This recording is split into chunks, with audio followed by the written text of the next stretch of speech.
தமிழகத்தில் ஃபோர்டு நிறுவனத்தின் கார் உற்பத்தியை மீண்டும் தொடங்குவதற்கான சாத்தியக்கூறுகள் பற்றி அமெரிக்காவில் பேச்சுவார்த்தை நடத்தியதாக முதலமைச்சர் மு.க.ஸ்டாலின் தெரிவித்துள்ளார். தமிழகத்தில் புதிய தொழில் முதலீடுகளை ஈர்ப்பதற்காக அமெரிக்காவில் பயணம் மேற்கொண்டுள்ள முதலமைச்சர் மு.க.ஸ்டாலின் முன்னிலையில் பல்வேறு முன்னணி தொழில் நிறுவனங்களுக்கும் தமிழக அரசுக்கும் இடையே பல புரிந்துணர்வு ஒப்பந்தங்கள் கையெழுத்தாகியுள்ளன. இந்த நிலையில் தமிழகத்தில் மீண்டும் ஃபோர்டு கார் நிறுவனத்தின் உற்பத்தியை தொடங்குவது பற்றி ஃபோர்டு மோட்டார்ஸ் நிறுவனத்தின் குழுவுடன் முதலமைச்சர் ஆலோசனை நடத்தியுள்ளார்.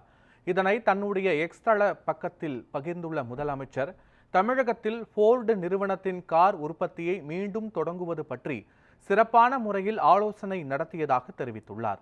30 ஆண்டுகால தமிழகத்தில் நட்புறவுடன் இணைந்து செயல்பட்டு வந்த ஃபோர்டு கார் உற்பத்தியை மீண்டும் தொடங்குவதற்கான சாத்தியக்கூறுகள் பற்றி அமெரிக்காவில் பேச்சுவார்த்தை நடந்தது என்றும் முதலமைச்சர் ஸ்டாலின் பதிவிட்டுள்ளார். செங்கல்பட்டு மாவட்டம் மறைமலை நகரில் செயல்பட்டு வந்த ஃபோர்டு நிறுவனம் தனது உற்பத்தியை கடந்த 2022ஆம் ஆண்டுடன் நிறுத்திவிட்டது என்றும் அதனை மீண்டும் தமிழகத்தில் கொண்டு வருவதற்கான முயற்சியாக இந்த பேச்சுவார்த்தை நடைபெற்றதாகவும் முதலமைச்சர் தெரிவித்துள்ளார்.